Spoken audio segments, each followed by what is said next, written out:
Zato nas zdaj pa že res malo čas preganja in bomo stopnjevali pritiske, da dobimo vse tiste realne odgovore, kaj s to filmom mislijo napraviti. 14 dni po pohodu na Ljubljano, kakšna je danes ocena?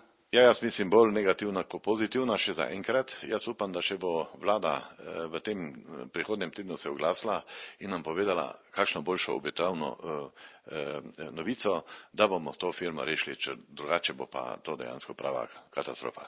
Pa se vas zdi, da ima vlada pravo voljo? Tudi tu imam mešane občutke, ampak jaz še zmeraj upam, ne? In takrat že v Ljubljani sem rekel, upanje zadnje umre in tudi zdaj tu mislim, da bo tako. Kljub temu pa zaenkrat, zaradi te počasnosti imam občutek tega meglene izjave, ki sem jo sedaj dal. Kaj pa lokalna skupnost? Lokalna skupnost pa je zdaj v tem trenutku res premalo, se angažira. Te izjave pompozne, ki jih župan daje, mi nič ne pomagajo, ker je to premalo vse skupaj. Bolj se zdaj za univerzijado pogovarja, ko pravi, da ne bo za milimeter popustov. Boljše bi bilo, da bi tu rekel, za milimeter ne bom popustil, pa bo to firmo obdržal. Nekako, kar se tiče duše v sami tovarni, duše, bom rekel, katastrofalno. Kljub temu smo pa ponosni na te naše delavce, ker tisto delo, ki ga imamo, smo se tudi dogovorili, da bomo dokončali. Vendar ga ne bomo dokončali, če ne prije do tega dogovora, ko sem že prej povedal, okoli dogovora o višini tega odpravnine. Kaj si obetate od današnjih tajnih pogajanj?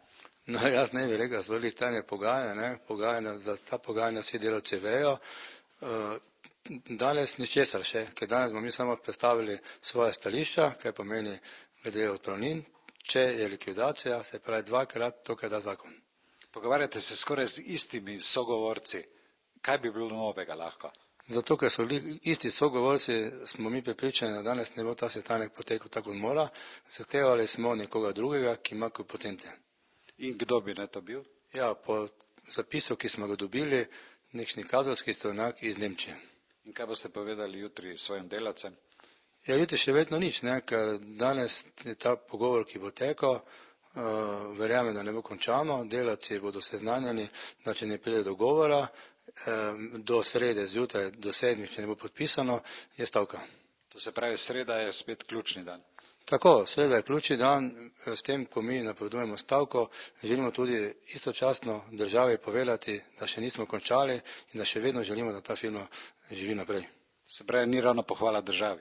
Ne, jaz bi rekel tako, za mene leto dni smo že na državni nivoju povedali, kaj se dogaja in jaz sem zelo razočaran. Če sindikat želi karkoli narediti, ima čas samo manj kot mesec dni, ker v roku mesec dni bo proizvodnja zaključena. To mi je jasno. In zato se to nekako meša. To pomeni, borimo se maksimalno na vseh frontah, da firma ostane in je to prioriteta. Ampak dejansko pa moraš istočasno računati na tisto najslabše in če pride do likvidacije, umiliti posledice. Moramo imeti neke akte, podpisane, neke dogovore za poslovodstvom, torej da ljudje dobijo več kot minimum. No, se pravi, umiliti posledice. Tako. Kaj boste kot predsednik sveta delavcev povedali? Ja nič, jaz bi to, kar sem doskrat že, da imamo tukaj firmo v Mariboru, ki 10 let dela v ene krogi najmočnejših firm na svetu, to je Siemens. To pomeni, da smo v teh 10 letih seveda dosegli ogromno znanja, izkušenj in smo sodelovali na teh ogromno mednarodnih projektih.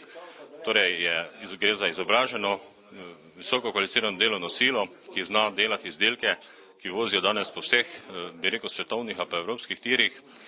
In škoda je sedaj to znanje nekako zavreči, ker ene strani vemo, da tako slovenska država potrebuje to znanje, tudi konjunktura na tem področju v svetu je na področju železniških vozil in če želimo, oziroma če ne želimo, da bomo davkoplačevalski denar pošiljali v sosednje države, odkoder bomo potem kupovali te vlake, potem je smiselno in tudi ekonomsko pravičeno, da to proizvodno tukaj zadržimo in tukaj nadaljujemo to tradicijo za proizvodno tirnih vozil.